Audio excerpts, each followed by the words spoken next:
미국 정부가 셧다운 했습니다. 셧다운? 이거 코로나야 뭐야? 소식은 많이 들었는데 이게 대체 뭔지, 왜 생겼는지는 자세히 모르는 분들도 계실 것 같아요. 하지만 남의 나라 일이라고 치부하기에는 미국이란 나라, 우리 삶에 너무 중요한 나라죠. 그래서 준비했습니다. 간단하게 설명하는 미국 정부 셧다운. 지금 바로 시작하겠습니다. 대체 이 셧다운이 뭐냐? 간단하게 설명하자면 영업 종료입니다. 상원에서 여야 간 예산안 합의 실패 때문에 정부가 우리 기능 안 한다, 우리 파업이다 라고 선언한 거라고 보시면 돼요. 이게 처음은 아니에요. 종종 발생하는 일이고 최근에는 트럼프 1기 6년 전에 발생했습니다. 하지만 이 빈도가 중요한데 정치 양극화가 심화되면서 점점 더 자주 발생하고 있습니다. 그래서 셧다운이 뭔지 알았으니까 무슨 일이 생기냐. 가장 대표적으로 공무원이 furlough 돼요. 이게 저도 처음 들은 단어인데 구글 트렌드에 검색하니까 미국인들도 몰랐더라고요. furlough가 일시적 고용 중지라는 뜻이래요. 무급 휴직? 요 정도로 보시면 될 것 같은데 돈을 안 줘요. 뭐 한마디로 해고당하는 거죠. 일시적으로. 교육부 같은 경우에는 87%, 노동부 같은 경우에는 76%, 이런 식으로. 적게는 2%에서 많게는 90%가 일시적 고용 중지 상태가 됩니다. 그런데 이게 모든 기관을 하나둘씩 합쳐보잖아요. 그 숫자가 어마어마합니다.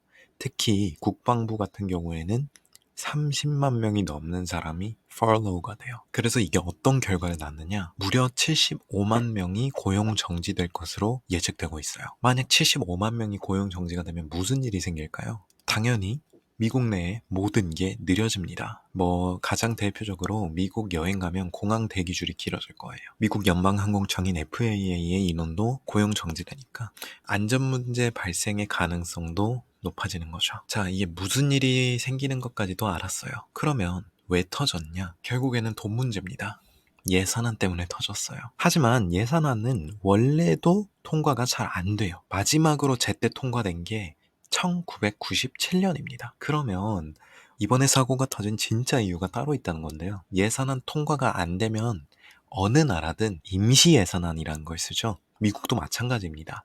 예산안 통과가 안 되면 작년 예산을 그대로 사용하는데 이게 바로 Continuing Resolutions, 지속 결의안 또는 우리나라 말로는 임시 예산안이라고 할 수 있겠죠. 여기서 공화당은 기존 지출을 그대로 유지하는, 다른 거 추가 하나도 안 하고 작년에 쓴 지출 그대로 예산안을 편성하자라고 주장을 했고요. 민주당은 이에 반대하면서 셧다운이 발생한 거죠. 민주당이 그럼 왜 반대를 했을까요? 바로 ACA, 오바마 케어 때문입니다.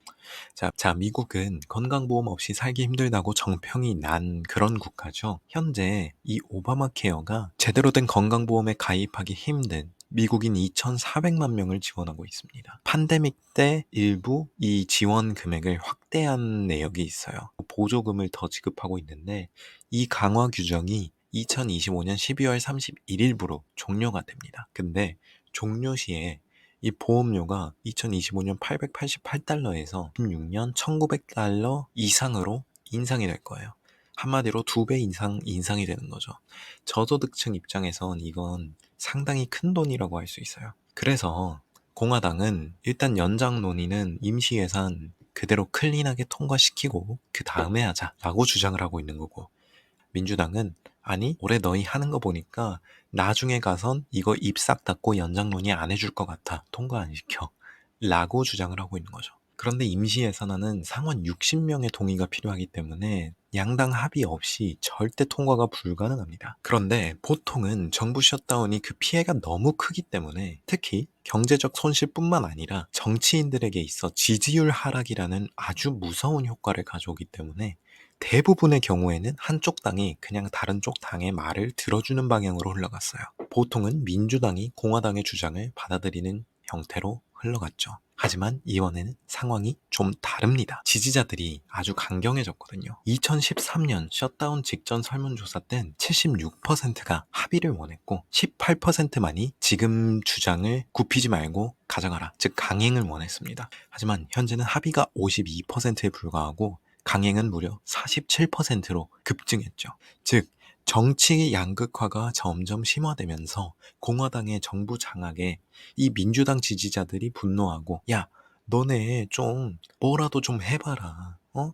줏대 있게 니네 주장 좀 굽히지 말고 쟤네랑 좀 싸워봐라. 요런 식의 요구를 하고 있다고 보시면 돼요. 그런데 문제가 있습니다. 지금 시기가 안 좋아도 너무 안 좋아요. 지금 미국은 아주 경제적으로 중요한 기점에 와 있거든요. 인플레는 관세 때문에 가속화되고 있는데 실업률이 가파르게 증가하고 있습니다. 지난 7월, 8월 실업률 증가 속도가 꽤나 가팔라서 지금 많은 미국인들이 여기에 주목하고 있는 상태죠. 그런데 인플레 가속화가 되면 물가가 많이 오르기 때문에 실업률 증가를 완화시키기 위한 금리 인하라는 정책을 사용하기 어려워집니다. 즉, 이런 지표들이 제때제때 나와줘야 연준이라던가 재무부가 정책을 펼 때 어떤 정책을 펴야 할지 좀 더 빨리 계획을 할 수 있는 상황인데, 현재 상황은 이런 위기 속에 눈 감고 항해를 하고 있는 그런 상황이라고 보시면 됩니다. 민간 부문이 일자리가 2년 반 만에 가장 크게 감소했어요. 32,000개가 사라지고 있습니다. 이건 23년 3월 이래 최고 수준인데 어떻게 될지는 두고 봐야겠죠. 그런데 지금 이 셧다운 때문에 그 두고 보는 게 어려워진 상황이라고 보시면 될 것 같아요. 여기서 트럼프 대통령 진급 예정자의 생각을 2013년 당시의 생각을 한번 들어보겠습니다. First question, Donald, we're having a hell of a time trying to negotiate here in Washington. So tell me, if you were president, what would you do?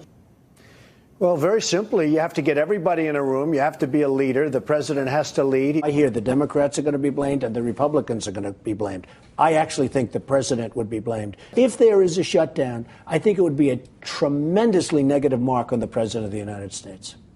He's the one that has to get people together. They're not going to be talking who the head of the House was, the head of the Senate, who's running things in Washington. So I really think the pressure is on the president. 흥미롭죠? 하지만 현재 대통령의 생각은 많이 달라진 것 같습니다. 다 민주당 탓이래요. 민주당이 불법 이민자 세금을 퍼주려고 하는 거예요. 참고로 이 오바마 케어 ACA는 시민권자랑 합법 이민자만 가능하기 때문에 당연히 구라입니다. 공무원들도 이 furlough 상태로 만드는 게 아니라 그냥 레이오프, 영구적으로 해고를 해버리겠다라고 협박을 하고 있어요. 하지만 민주당은 여전히 강경한 태도를 보이고 있죠. 결론은 뭐냐? 이번 미국 정부 셧다운은 시기가 안 좋아서 빨리 해결되는 편이 좋은데, 이 미국 정치 양극화, 특히 트럼프의 횡포 때문에 단기간에 해결되지 않을 가능성이 높아 보입니다. 오늘의 이야기는 여기까지입니다. 다음에도 더 좋은 이야기로 다시 찾아올게요.